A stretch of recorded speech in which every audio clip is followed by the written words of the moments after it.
then I can't hold.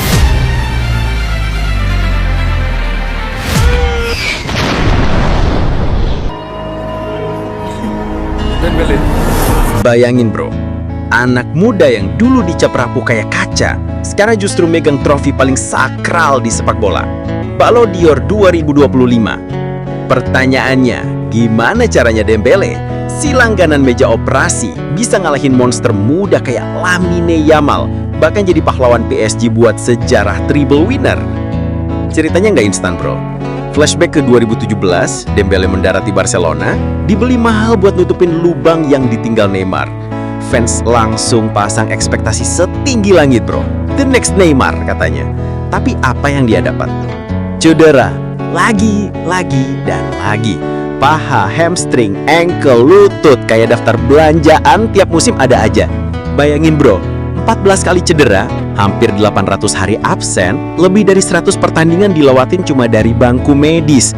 Nama besarnya yang dulu dibawa dari Dortmund, pelan-pelan berubah jadi bahan bully. Bahkan orang-orang bilang, Dembele habis, bakatnya kebuang. Lalu tahun 2023, Barcelona akhirnya ngelepas dia bro. Dan di titik itu, karir Dembele kayak lagi jalan di ujung jurang. Lo bisa ngerasain kan perasaan jatuhnya. Lo udah ngasih segalanya tapi dunia tetap bilang lo gagal. Tapi ada satu hal yang bikin Dembele nggak pernah benar-benar hilang bro. Seragam biru timnas Prancis. Dia debut di usia yang masih muda banget ikut Piala Dunia 2018. Dan meski perannya kecil, dia pulang bawa bintang emas di dada bro. 2018 jadi kenangan manis, trofi dunia. Tapi 2022 sebaliknya. Final lawan Argentina, Dembele jadi sorotan, disalahin karena penalti yang bikin Prancis ketinggalan. Netizen ngebully, media ngehantam. Buat sebagian orang, itu aib yang nempel selamanya. Tapi bukannya runtuh, Dembele justru simpan semua hinaan itu kayak bara dalam dada. Dia janji suatu hari bakal balik, bukan cuma buat PSG, tapi juga buat bendera negaranya. Dan bener aja bro, di Euro 2024, Dembele balik dengan versi yang lebih dingin, lebih tajam.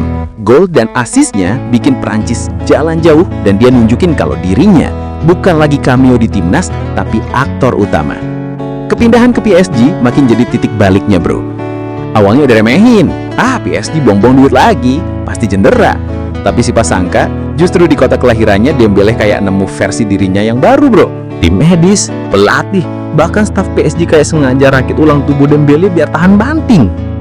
Dan bener aja, dia jarang cedera lagi. Lihat statistiknya musim 2025 bro. 35 gol, 16 assist dari 53 laga. Angka yang gak masuk akal buat pemain yang dulu dibilang kaki kaca.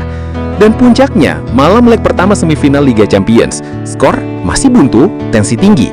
Tiba-tiba, Dembele nyalain turbo, gocek 2 back, dan jebret. Gol yang ngerubah segalanya. Itu momen dimana dia buktiin Dembele udah balik dan kali ini lebih ganas bro. Dan siapa sangka dari titik paling rendah jadi bahan olok-olok di Barca, Dembele justru jadi aktor utama PSG ngebawa triple winner pertama sepanjang sejarah klub. Liga Prancis, Piala Prancis, dan Liga Champions. Malam itu, di panggung mega Paris, dia angkat Ballon d'Or. Tangisnya pecah, bukan cuma trofi, tapi kayak bukti hidup kalau luka, cedera, bahkan kegagalan. Bukan tanda akhir cerita, tapi bahan bakar buat balik lebih beringas. Sekarang, orang gak lagi panggil dia kaca rapuh. Dia adalah Ousmane Dembele, si pemain yang ancurin stigma jadi juara dunia, penebus dosa di timnas dan pahlawan triple PSG. Bukti hidup kalau mimpi paling gila pun bisa jadi nyata. Asal lo kerja keras buat terus ngejar meskipun semua orang bilang, udah, lo gak akan bisa. Tapi bro, Ballon d'Or 2025 ini mungkin bukan akhir. Bisa jadi baru opening scene buat sesuatu yang lebih besar. Karena Dembele udah buktiin kalau sakit, luka, bahkan hinaan, semua bisa lo sulap jadi bahan bakar. Yang terpenting, jangan berhenti main. Karena pemenang sejati bukan dia yang gak pernah jatuh, tapi dia yang jatuh berkali-kali, tapi tetap bangun dengan kepala tegak. Jadi bro, jangan pernah percaya sama label yang orang lain tempelin ke lo. Hari ini mau bisa dicap kaca rapuh, gagal, atau cuma numpang lewat. Tapi besok, lo sendiri yang bisa nulis ulang narasi itu. Karena hidup sama kayak sepak bola bro. Gak pernah janji bakal adil, tapi selalu kasih ruang buat mereka yang kerja keras, ngejar mimpinya. Kalau kontennya asik, jangan cuma diam aja, kayak wasit yang pura-pura nggak lihat pelanggaran. Klik like biar semesta tahu lo suka vibes-nya. Tekan subscribe biar lo nggak ketinggalan drama, rivalitas, dan kisah di balik rumput hijau. Dan tinggalin komentar, walau cuma satu kata, itu udah kayak can dari Tribun yang bikin semangat kami makin membara. Karena di balik layar ini, kami nggak cari validasi. Cuma mau tahu, lo masih ada, masih peduli, dan masih mau balik lagi ke sini.